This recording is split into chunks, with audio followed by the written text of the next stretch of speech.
Karlakórinn Hreimur stendur fyrir vorfagnaði í Ídölum á laugardagskvöldið. Já. Hvað ætlaði að bjóða upp á þarna? Þetta í grunninn þetta kvartettsöngvar, eins og gamlu kvartettir voru, Emma kvartettinn og leikbræður og fleiri.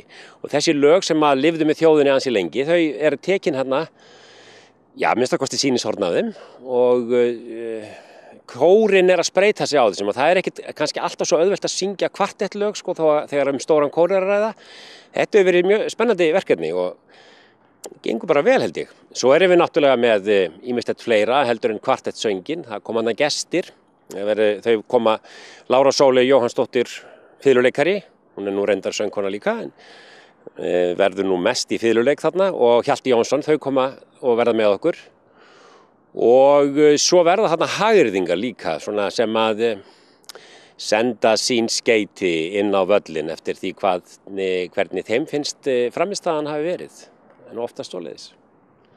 Nú svo verður líka boðið upp á kaffihlaðborð og dansað eftir. Já, sko það er gömul hefð fyrir þessu með vorfagnaðinn. Það er alltaf mjög ríkulegt kaffihlaðborð sem að eiginkonu karlakórsmanna sjá um. Það verður engin svikin að því.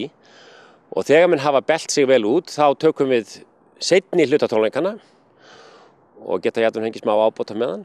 Og svo ball á eftir, já. Það ekkert slegið slöku við í þessu. En hvernig fer þetta saman að kýla sér út af kökum, syngja og dansa? Frá heilbrigðissjónarmiði, það gengur vel þegar að nógur tími tekin í það. Þetta, sko, við Miðjarðarhafið þá gerum við þetta, borða rólega, mikið og skemmta sér. Þetta listin. Við erum búin að læra þetta loksins hérna á Norðurhjara. Þannig að þetta framtíðin. En hvernig hafa æfingar gengið í vetur? Nú hefur tíðin verið risjótt og stjórnandinn ykkar á Akureyri? Já, það alveg rétt. Það hefur nú svolítið við erum svolítið verið brend af þessu. Bæði var það að við erum með nokkuð mörg lög ný sem við þurftum að æfa því að við höfum ekki haft kvartettlög á æfingaskrá hjá okkur áður. Svo nokkru nemi og svo hefur bara verið ófært nokkru sinnum og til dæmis núna senast á laugardaginn ætluðum við að hafa stóra æfingu en það fór nú fullkomlega í vaskinn.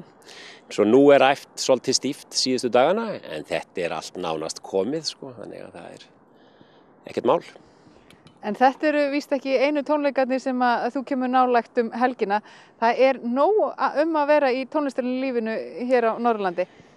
Já, það það. Það Kammerkór Norðurlands kór sem ég reyndar í og hann heldur ferðnatónleika núna á Norðurlandi. Það á Sauðárkróki og á Ólafsfirði.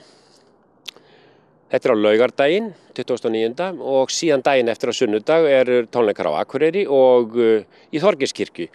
Og þetta prógram svolítið sérstakt, þetta álfa, tröll og drauga og við höfum fengið safnað saman ýmsum lögum í þessum stíl. Þetta nú gjarnan þjóðsögu kvæði kvæði tengd þjóðsögum sem þetta fjallar Og Lisa McMaster sem tónlistarkennari hér á Húsavík, hún gerði fyrir okkur 3 lög, hún syngur reyndar í kórnum, gerði fyrir okkur 3 lög, alveg frábær lög. Og þau verða frumflutt þarna, þau meðal annars Djáknan á Myrká, lag sem ég spái eftir að verða mjög vinsælt hjá kórum seinna meir. Og þetta svona fyrir okkur, við höfum yfirleitt haft stjórnandan Guðmund Óla undanfarið, hann bara svo upptekinn núna í óperunni að Eyþór Ingi ætlar að hann svona gestastjórnandi hjá okkur núna og verður þessa helgi. Hvor tónleikarnir verða betri, ef maður þarf að velja? Það sennilega öruggast að fara á báða. Það eiginlega það eina sem hægt að ráðleggja.